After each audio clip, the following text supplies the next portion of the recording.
Teror pembalasan arwah Mira. Gosip yang menyebar lebih cepat daripada api yang membakar ilalang kering di musim kemarau.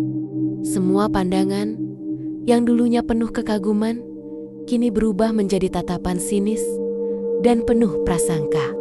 Semua pandangan itu tertuju pada satu orang, Mira, gadis yang dikenal pendiam, rendah hati, dan pekerja keras. Perutnya yang kini membuncit tak bisa lagi disembunyikan di balik pakainya. Senyum manis yang dulu selalu menghiasi wajahnya kini digantikan oleh ketakutan mendalam, sorot mata yang kosong dan penuh penderitaan. Mira tidak lagi berani menatap mata orang-orang. Ia selalu menundukkan kepala saat berjalan di jalan desa, seolah berusaha menghilang dari pandangan. Warga desa berbisik-bisik. Spekulasi liar bermunculan seperti jamur di musim hujan. Siapa ayah dari anak yang dikandung Mira? Apakah dari desa tetangga? Atau dari keluarga kaya yang suka main perempuan? Mira tahu jawabannya. Dan itu adalah rahasia yang paling menyakitkan. Ayah dari janin yang dikandungnya adalah Jaka, pemuda paling terpandang di desa. Wajah tampannya, postur tubuh yang gagah, dan kekayaan keluarganya membuatnya disanjung banyak orang. Jaka tidak pernah benar-benar mencintai Mira. Baginya, Mira hanyalah sebuah permainan, sebuah rahasia gelap yang harus segera dimusnahkan sebelum merusak reputasinya. Saat Mira memberitahukan tentang kehamilannya, Jaka tidak menunjukkan penyesalan sedikit pun. Matanya yang biasanya ramah, kini memancarkan ancaman dingin. "Jika kau berani membuka mulut, aku bersumpah akan membunuhmu," bisiknya. Suaranya bagai belati yang menusuk langsung ke jantung Mira. Ancaman itu mengunci bibir Mira rapat-rapat. Ia terperangkap dalam ketakutan yang mencekam, sendirian menghadapi penghakiman masyarakat dan ancaman dari orang yang dicintainya. Setiap hari adalah neraka baginya. Ia harus menahan tatapan sinis, sindiran tajam dari para ibu-ibu yang bergosip di warung. Puncaknya tiba pada suatu malam. Di bawah cahaya bulan sabit yang memudar, seolah bulan pun enggan menjadi saksi. Mira merasakan nyeri yang teramat sangat, menjalar dari ujung kepala hingga ujung kaki. Sensasi dingin yang menembus tulang disusul oleh rasa terbakar yang membakar dari dalam. Ia melihat bayangan hitam berkelebat di balik jendela, sebuah bentuk yang samar dan mengerikan, seperti jaring-jaring energi gelap yang ditenun oleh tangan-tangan tak terlihat. Jantungnya berdegup kencang. Napasnya tersengal-sengal. Ini bukan penyakit biasa. Ini adalah teluh, sebuah ilmu hitam untuk membungkam seseorang secara permanen. Ia tahu pasti siapa pelakunya. Teluh itu adalah hadiah terakhir dari Jaka. Saat rasa sakit itu semakin memuncak dan kesadarannya mulai meredup, bukan kepasrahan yang dirasakan Mira, melainkan amarah yang menyala-nyala. Dalam detik-detik terakhirnya, matanya yang dulu polos kini memancarkan api dendam. "Jaka," bisiknya dengan suara serak, penuh kebencian, "aku bersumpah akan membalas dendam. Jika aku tidak bisa hidup, maka kau juga tidak akan bisa hidup. Aku akan membalas dendam." Setelah kata-kata itu keluar, tubuh Mira terkulai, dan jiwanya pergi meninggalkan dunia ini dengan penuh pendam. Kematian Mira mengguncang desa, menyisakan misteri yang tak terpecahkan. Jaka, dengan aktingnya yang sempurna, berpura-pura sedih dan bahkan menjadi salah satu orang pertama yang melayat ke rumah Mira. Ia terlihat begitu berduka, membantu membawa keranda dan menaburkan bunga di makam. Di balik air mata palsunya, ada kelegaan yang luar biasa. Ia mengira masalahnya sudah selesai. Rahasia gelap yang bisa menghancurkan reputasinya telah terkubur bersama Mira. Namun, Jaka salah. Ketenangan itu hanyalah fata morgana yang rapuh. Sejak kematian Mira, malam-malam Jaka terasa lebih panjang, lebih dingin, dan lebih mencekam. Ia mulai mendengar bisikan aneh yang memanggil namanya. Suara lembut yang terdengar persis seperti suara Mira. Bisikan itu berulang-ulang, kadang seperti desahan angin, kadang seperti bisikan di telinga.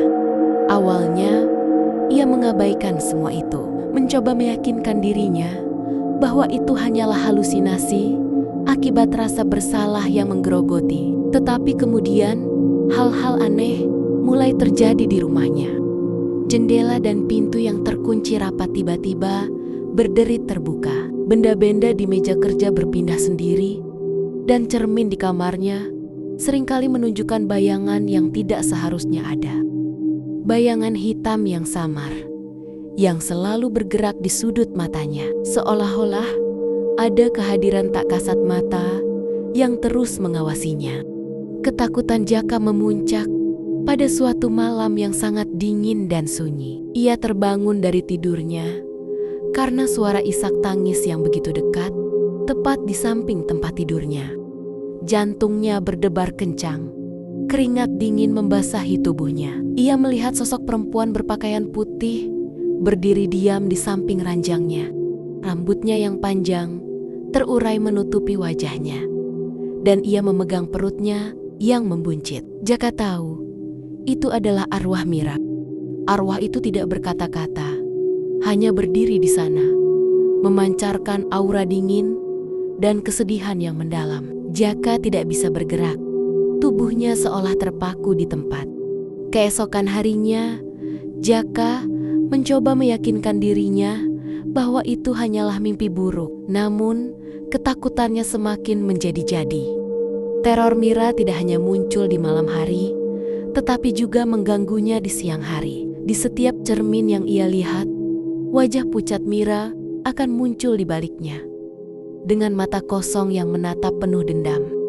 Setiap langkah yang ia ambil, ia merasakan sentuhan dingin di pundaknya, seolah tangan tak kasat mata terus mendorongnya.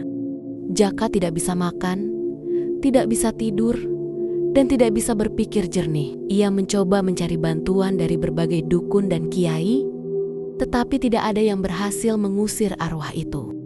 Mereka semua mengatakan hal yang sama. Dendamnya terlalu kuat.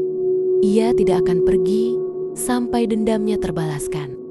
Perubahan pada diri Jaka pun mulai terlihat oleh warga desa. Wajahnya yang dulu berseri-seri kini pucat pasi, matanya cekung, dan ia selalu berbicara sendiri, seolah sedang berdebat dengan seseorang yang tidak terlihat. Bisik-bisik yang dulu beredar tentang Mira kini berpindah pada Jaka. Mereka menyebutnya gila, dikutuk, atau dihantui. Jaka hancur perlahan-lahan dari dalam. Sebuah pembalasan yang tidak terlihat tapi sangat nyata.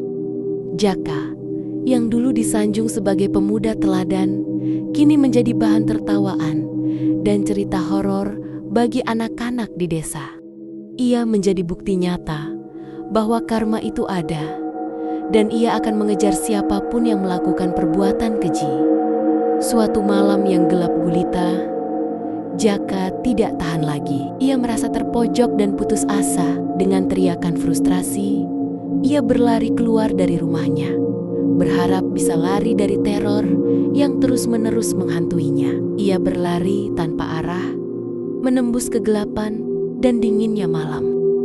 Di tengah jalan setapak yang gelap, ia tiba-tiba berhenti. Di depannya, di bawah cahaya rembulan yang memudar, berdiri sosok Mira.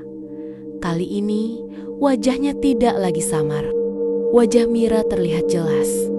Matanya yang kosong menatap tajam, dan senyum mengerikan terukir di bibirnya. Sudah kubilang Jaka, aku akan membalas dendam. Tiba-tiba, rasa dingin yang membekukan merambat dari kakinya. Seolah ada tangan-tangan tak terlihat yang mencengkeram erat. Tubuh Jaka kaku, ia jatuh ke tanah, tidak bisa bergerak. Matanya terbelalak melihat apa yang terjadi di hadapannya. Di hadapannya, arwah Mira perlahan berubah wujud. Perutnya yang membuncit meletus, bukan darah yang keluar, melainkan jutaan serangga dan cacing yang menjijikkan. Makhluk-makhluk itu merayap, membentuk gelombang hitam yang mengerikan. Dengan kecepatan yang tidak manusiawi, kawanan makhluk itu merangkak ke arah Jaka, menutupi dan melahap tubuhnya yang tak berdaya. Jaka menjerit, suaranya serak dan putus asa. Ia merasakan setiap sentuhan, setiap gigitan, setiap bagian tubuhnya yang dilahap habis. Saat nyawanya ditarik paksa dari tubuhnya, hal terakhir yang ia lihat adalah wajah Mira yang tersenyum penuh kemenangan. Matanya yang dulu polos, kini memancarkan api dendam yang tak padam. Dan akhirnya, dendam Mira terbalaskan. Kisah tragis itu menjadi pelajaran bahwa kejahatan yang tersembunyi pun akan selalu menemukan jalannya untuk terungkap. Selesai.